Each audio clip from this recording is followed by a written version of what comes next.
Hi, I'm Brandon LaBeouf, owner of the St. Bernard Indoor Shooting Center, as well as NOLATAC Training and Consulting. In this installment of our Louisiana Concealed Handgun Permit Instructor Development Series, we're going to talk about what are the requirements to become an instructor, and then once you become an instructor, what are your options for how you format your course? What are the different ways in which that training requirement can be met by certain people? So, first things first. To become an instructor, there are two main pipelines that you could go through. The first of which is NRA Basic Pistol. Now, the statute reads NRA Basic Pistol or NRA Personal Protection Instructor, but to be a Personal Protection Instructor, you have to already be an NRA Basic Pistol. So basically, you have to be at least an NRA Basic Pistol Instructor. That will allow you to teach, what we'll talk about here in a minute, the 9-hour format, and then, of course, NRA Basic Pistol. The second pipeline is going to be Post Firearms Instructor. That's POST stands for Police Officer Standards of Training. That is the state organization that regulates law enforcement training and certifications and things like that in Louisiana. They're the ones that set the qualifications that law enforcement has to go through every year. They're also the ones who certify firearms instructors for the purpose of providing those agency qualifications. So if you are one of those instructors, you may submit to be an instructor. Now, because you're not an NRA instructor, you can't teach NRA, but you can teach the 9-hour format that we'll talk about here in a bit. Of course, if you're a post instructor who is also an NRA instructor, then you can do both. But an NRA instructor cannot teach post at all, and a post instructor can only teach NRA if he's also an NRA instructor. Now, a couple of things. One, if you're not familiar, NRA has a law enforcement division. It's completely separate from the normal civilian side training department. Remember, everything about NRA training is safety focused. It's not. They have some defensive oriented classes, but they're safety classes. That's how they view like basic pistol, basic shotgun rifle, all those things. Once you start getting into the personal protection in and outside the home, they actually have a defensive pistol course. Those are obviously defensive oriented and putting firearms in that defensive context. But everything else about NRA's basic courses are basic. They're designed for safety. Now, the law enforcement branch has law enforcement instructor courses that are 40 hours long. Handgun, shotgun, patrol rifle, precision rifle, and subgun, and tactical shooting. So you can conceivably have a person, and they're not able to be, if you're a police officer and you haven't done these other things, but you went through a 40-hour law enforcement instructor course through NRA, you can't teach CHP. But a guy who's been through an 8-hour instructor course can. Why? Well, that's just kind of the way legislation works. Basically, when they were updating this, they reached out to NRA law enforcement and said, hey, we want to include that certification in there. Apparently, NRA didn't get them the information they needed in time, so they weren't able to include it in the statute. So as foolish as it may seem, someone with a 40-hour instructor course can't teach what a guy with an 8-hour course. Even better, someone who's been through a FLETC, which is a federal law enforcement, FLETC stands for Federal Law Enforcement Training Center. There's several of them around the country, but this is where the federal law enforcement agencies go to receive the majority of their training.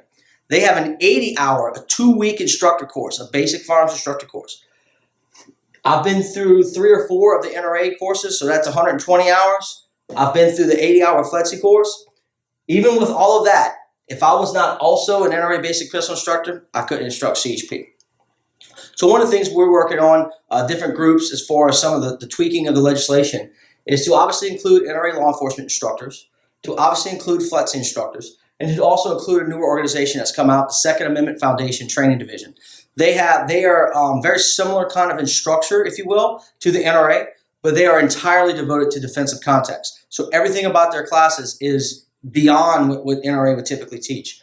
Their basic instructor course is 40 hours long. It's a 5-day course. It's actually 3 to 6 day course depending on how you take it, because they allow some transfer of information, but you're looking at a 40-hour course. They are much closer to NRA law enforcement division than they are civilian.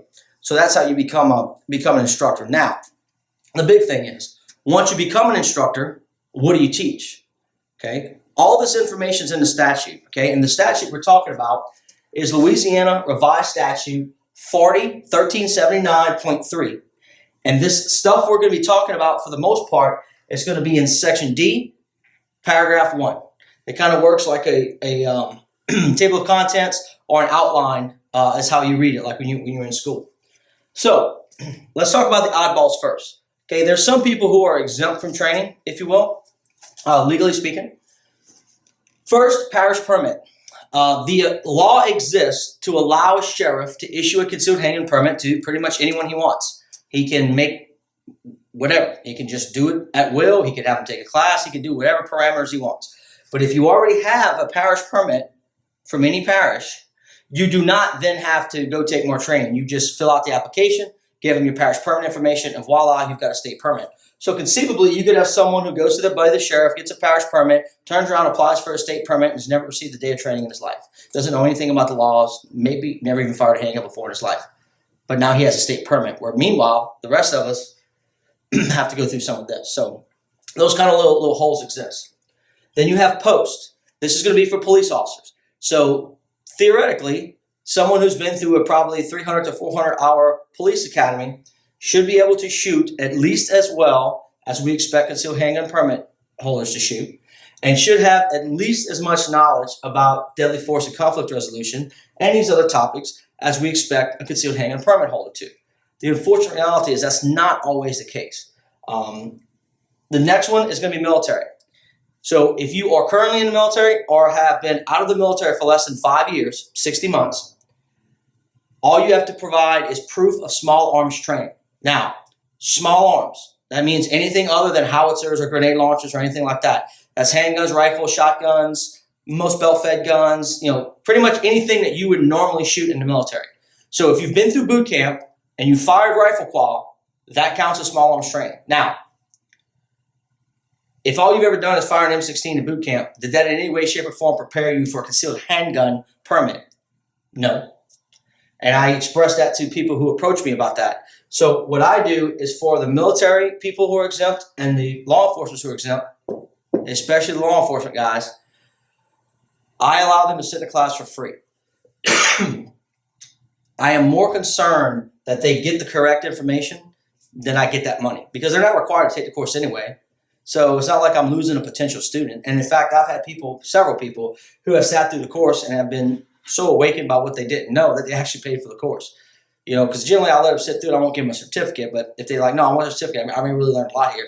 No problem. They pay me for the course. I generally give them a discount. And they're happy because they were about to walk out the door thinking they were good to go and didn't have some very important information. So the other is military. If you've been out for more than 60 months, if you've been out of the military for more than 5 years. And of course, when we say out, we're talking about, we're talking about with an honorable discharge, or I think it's up to, as long as it's not other than honorable or worse. So then that's in the statute. Again, you can read that in that section yourself. These guys, if you've been out for more than 5 years, then all you have to take is 3 hours on legal, deadly force and conflict resolution, and then 1 hour on child access prevention. Again, though, nothing about military service anywhere in the world teaches you about Louisiana law. So even if you are still in the military and you technically don't have to take a class, or your student doesn't, I would highly try to persuade them to sit through that class. If nothing else, they can give you feedback on how you taught.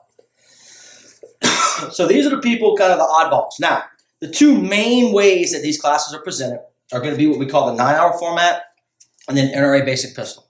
Most CHP instructors are NRA basic pistol instructors. So if you're teaching NRA basic pistol, which is all you're certified or arguably qualified to teach with just NRA basic pistol certification, that is an 8-hour course, the old way, plus 1 hour on child access prevention. That comes to 9 hours. Understand, if training is required at all, the statute under Section D, Paragraph 2, states that all training, with the exception of the military exemption for small arms training, will cover 1 hour on child access prevention. So if you're putting on a class, no matter what it is, that class must contain an hour on child access prevention. Now, that is not included in NRA's curriculum. So you would complete your NRA curriculum. Congratulations, you've passed your NRA course. Now, before I give you your certificate, let's talk about something not NRA related but required by state law, and that's going to be child access prevention. Boom, you cover your child access prevention, you give them their certificates, and they're done. Currently, at the time of this filming, NRA has moved basic pistol to an online format, meaning the first half, if you will, what they call phase 1, is taken by the student at their leisure online. They complete that, they take some tests, they get a certificate, they come to you, the instructor, and then your role at that point is to qualify them for the shooting portion, okay? And there's different levels of qualification, but you should know that if you're a basic pistol instructor. So how does that affect the time? Well, I don't know how long it's going to take you to do that part. Let's just say an hour to 2 hours. Okay. Then you add an hour for child access prevention. So that's 3 hours. What I recommend, and I think most guys who are going to continue to teach basic pistol are going to do is, or what I intend to do if I teach a basic pistol course, is I'm going to go through that first half. I've already taken the online portion myself as a student to kind of see what it's like. Go through there and pick some key points and basically create kind of like a little test. So when the student comes in, I then test them again. But I say, all right, well, I'll tell you what, first things first, explain to me the NRA's 3 rules for safe gun handling. Make sure they can articulate that back. Okay, explain to me the difference between single action and double action. Make sure and go through kind of a list of important topics and make sure they can articulate these things to me, that they have a good comprehension of the information. And then we move on to phase 2, which includes the actual hands-on portion.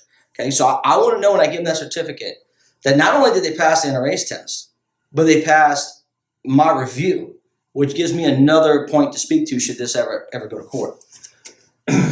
Also, the statute specifically states in section H, so if we jump down from D down to section H, it also lists the NRA's personal protection in the home and outside the home. You have to be certified specifically to teach these courses via NRA. Personal protection is an 8-hour, in the home is an 8-hour course, plus 1 hour in child access prevention. It's a 9-hour course. Outside the home is 9 to 14 hours. It's broken into 2 segments. The second segment is the advanced module is optional. So it's either 9 or 14 hours, and then it's 1 hour for child access prevention. So you look at either 10-hour or 15-hour class. So that's basically a 2-day class.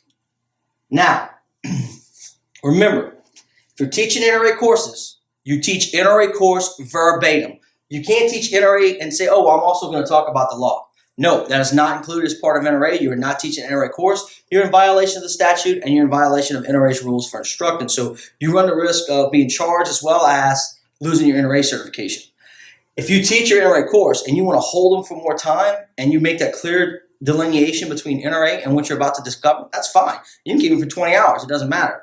But when you're wearing that NRA hat, you only follow the NRA curriculum verbatim.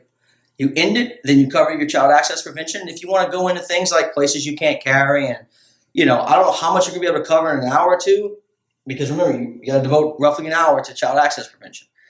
So you've done 3 or 4 hours of getting them certified. You've done an hour on this.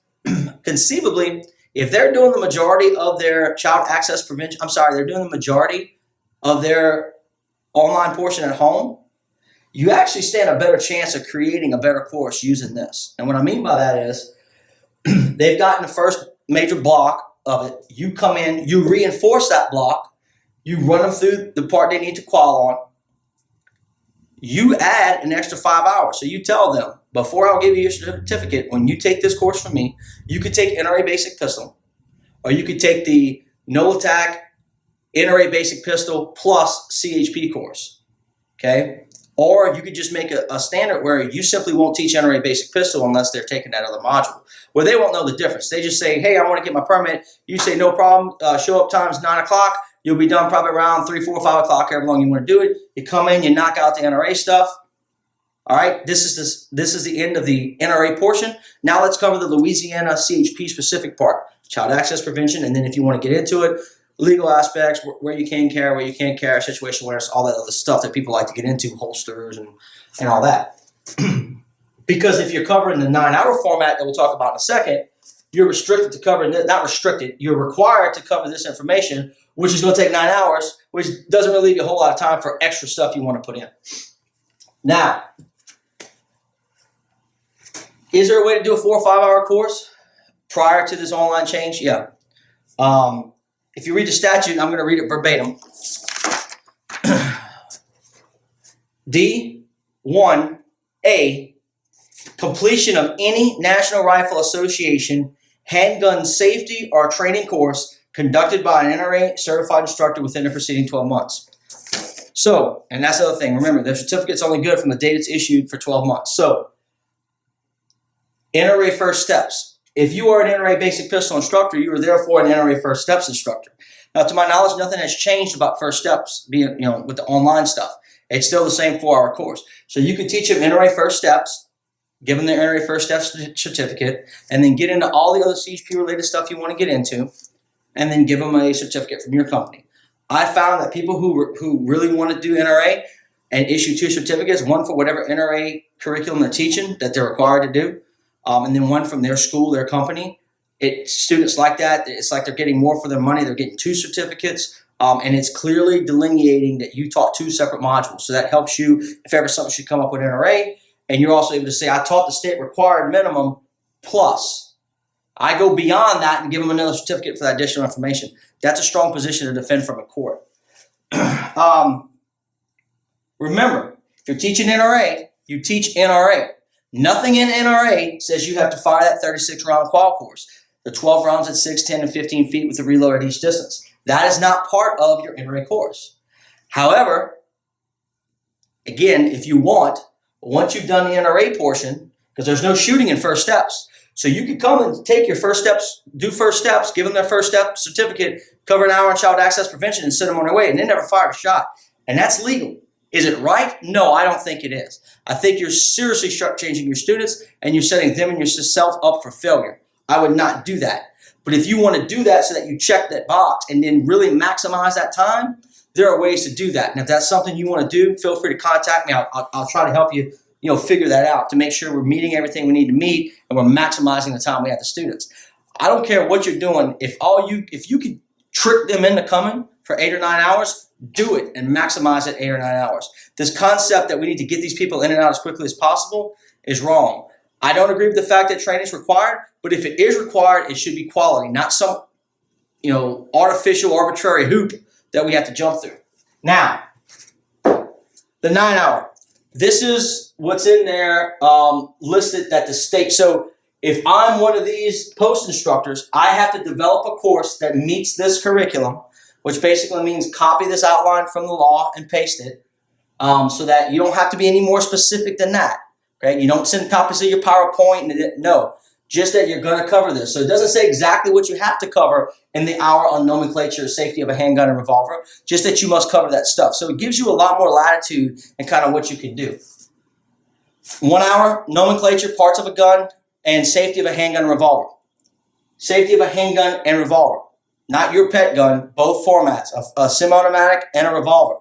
That's also why when they fill out the application, it says, have you received training in a semi-automatic or revolver or both? They always check both because if you're doing what you're supposed to be doing, they've received training in both. Doesn't mean they have to shoot both. 1 hour on ammunition and fundamentals of shooting. So types of ammunition malfunctions, your misfires, squib loads, hang fires, and your fundamentals, sight alignment, sight picture, trigger control, breathing, follow through, stance, posture, position. 3 hours on deadly force and conflict resolution. That's the meat and potatoes. This is what I'm all about. This is why people take the course. Most people don't need this. This is good information to have, but I don't need to know the name of every part of a handgun and pick it up and point it and pull a trigger. But I do need to know when I should and should not pull that trigger. This is the part you got to watch. If you are not qualified, if you have not actually gained the knowledge and have the qualifications to cover this information beyond just reading it from a sheet and repeating what your brother-in-law, the cop, told you, or what you think it means, or what your buddy, the attorney, told you. No. Stay far, far, far away from this. You're setting yourself and your students up for a big mess if you are not truly qualified to teach that. While I think everyone should teach this 9-hour format instead of NRA, it is better to teach a good quality NRA course than to mess this up. Because in this case, bad information is often worse than no information at all. Okay? 1 hour child access prevention, of course, and then 2 hours of actual live range fire and proper handgun cleaning procedure. So I use this as a way to get my students to begin to understand how to read the law, because remember, the law is a separate language, just like German or French or Spanish or anything else. It's a totally different language. Words don't mean the same thing when you're speaking in a legal context as they mean in a common speak context in many cases. Concealed, for example. That'll be another video. So, 2 hours of actual live range fire and proper handgun cleaning procedures. That's verbatim. How long do we have to spend on the range? I ask this in every one of my classes, and kind of unanimously, 2 hours. How long do we have to spend on the range? What does the law say? How long do we have to spend on the range legally? 2 hours. And then 1 or 2 students say, well, it doesn't say. Exactly, it doesn't say. When you read this, I could spend 1 hour on the range and 1 hour and 59 minutes cleaning guns. I could also spend an hour and 59 minutes on the range and 1 minute cleaning guns and have met the requirements of this. So two completely polar opposite, the two most different outcomes you could possibly get, and they're both legal and both meet that statute. That's because that is very poorly written, okay? And you have to be able to articulate that. Now, are either one of those ways a good idea? No, you should spend as much time as you need to spend to get the shooting you intend to get shot done, and then you need to cover cleaning. I generally sit down and clean one gun, generally a Glock or something simple. I use one of the students or whatever. We get a gun clean, go through it, it's done. They know owner's manual, YouTube are their best resources. Is there any law that says, or is there anything in this statute and that statute that says how many rounds you have to fire? Yes. If you're doing this 9-hour format, you must do a qualification. You must fire a total of 36 rounds, 12 at 6, 12 at 10, 12 at 15 feet, with a reload at each of those distances, somewhere's in there. That's it. That's all you're required to do. I make it very clear to my students that this is not a shooting course. The goals of this CHP course is not to teach you how to shoot. In fact, this is a not shooting course. The goal of this course is to teach you how to not have to shoot. Now, there may be times where you have no option. And if you're not comfortable, which none of us should be, if you're not completely comfortable with your ability to shoot, we can help you with that. You need to take a shooting course where the focus and goal of that training is to get you better at the skill set of shooting. That's not the focus of this course. All this is designed is to make sure you can basically point the gun in a general direction at a basic distance and pull the trigger and hit a 2 foot by 4 foot, 24 inch by 36 inch target.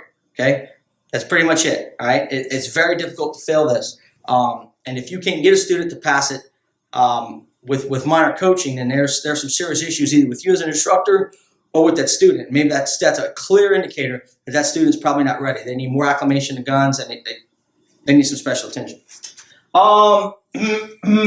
Renewals. If you read the statute in Title 55, there's the two main laws. So we have Louisiana Revised Statute 40-1379.3. And then we have Title 55, which is much more kind of administrative in nature. It's kind of hard to explain, but it's like the Old Testament and New Testament. They're all part of the Bible, but they're kind of sometimes contradict each other. And I'm not a religious person, but you get the picture. In Title 55, because nothing in 1379.3 addresses renewals at all. But what is addressed in 1379.3 are lifetime permits. And if you go to Section V, so we were up here at D, go to Section V, Paragraph 4, Subparagraph A, it very specifically outlines what the training requirements are for a lifetime permit. It's that 9-hour format. So per the statute, a 9-hour format is technically what you're supposed to be taking. Likewise, in Title 55, that 9-hour format is the only format allowed for renewals. Doesn't say anything in there. When the only time renewals are mentioned, it doesn't say anything about NRA or post or anything else. Now, all day long, state police is going to accept NRA basic pistol. And to my knowledge, they still accept your post and your military stuff for your renewals. Okay, because the state police in and of themselves have certain ability to change the administrative rules aspect, not the law. They can't change the statute, but they can work within that statute with some level of flexibility. That's why the law reads that you need to send in 2 passport photos, but they don't take passport photos anymore. They utilize your driver's license photo. So they have some flexibility in doing that. What I'm telling you is everything points to doing that 9-hour program. So as soon as you can get qualified to teach that legal aspects part, you really should. And to get there, this is what I would recommend. Obviously, it's going to take, I just recently completed a online program from the Law of Self-Defense. It's an attorney, Andrew Branca, who teaches this across the country. It's the instructor program is not state-specific. Excuse me, but he also teaches some one-day seminars that I went to prior to taking the instructor course that are state-specific. Prior to attending that, I had a pretty good understanding of self-defense law in Louisiana, particularly in Louisiana. And after taking his seminar, it plugged in a couple of holes, and it kind of gave more clarity to things I already knew, but now I knew kind of why I knew it. It also, which I felt was more important, it gave me the ability to articulate things I knew to my students better. Just the way it's presented makes sense better to a legally trained person. So if that's something you want to get good at, I would recommend that program. After that, it all comes down to reading these laws, understanding them, doing more research into the general aspect of law, how to understand the language, what certain words mean, how the process of law works, criminal procedure, things like that. I'm constantly still learning this, but I've been working on this for 20 years. So this isn't something you're just going to pick up. And remember, attorneys are like doctors. They're not all the same, right? Just because someone's an attorney doesn't mean they know jack about the divorce law. Okay, I've had 50, 60 attorneys over the years through my classes, and every single one of them has walked up to me and go, man, I didn't realize all that. You did a real good job, whatever. But there was things they didn't know because this isn't their area of expertise. They were DUI attorneys, divorce attorneys, real estate attorneys, whatever. So same thing. If your doctor's not a brain doctor, he's probably not going to be able to give you a whole lot of insight into your brain. Okay, so just kind of understand that. Lastly, I think that's actually it. So those are the things I want to talk about in regards to how you become an instructor, and then once you are an instructor, what are your options? What are some of the pitfalls? What are some of the misnomers? And I'm real big on the technicalities. I would rather you know what the technicalities are and then choose to play outside the lines than to be taught to play outside the lines and not realize you're playing outside the lines. Again, am I saying if you teach an NRA course as a renewal, you're breaking the law? No. As long as CHP accepts it, you're good to go. I'm saying you're more closely adhering to the law if you're teaching a 9-hour format for everything. I would also recommend that you do not, if I didn't say it already, I recommend you do not create a special course for these people. Everybody that gets a certificate from me for CHP goes through the same 9 hours. Even if you're coming to me for your 5th renewal, you're going through the same course. And the reason for that is even if you take my CHP class 1 month and then take it again the next month, there's going to be changes. There's going to be small changes in the way that things are articulated. There's going to be new videos. There's going to be current events that have happened. I change it. Certainly in a 5-year period, there will be numerous legislative changes. Okay, so I want to make damn sure those people get that in that 5, because that's the most important part. I mean, trigger pull is still trigger pull, but in 5 years, there will be legislative changes that affect how that person previously viewed self-defense. So they need to stay up to date on that.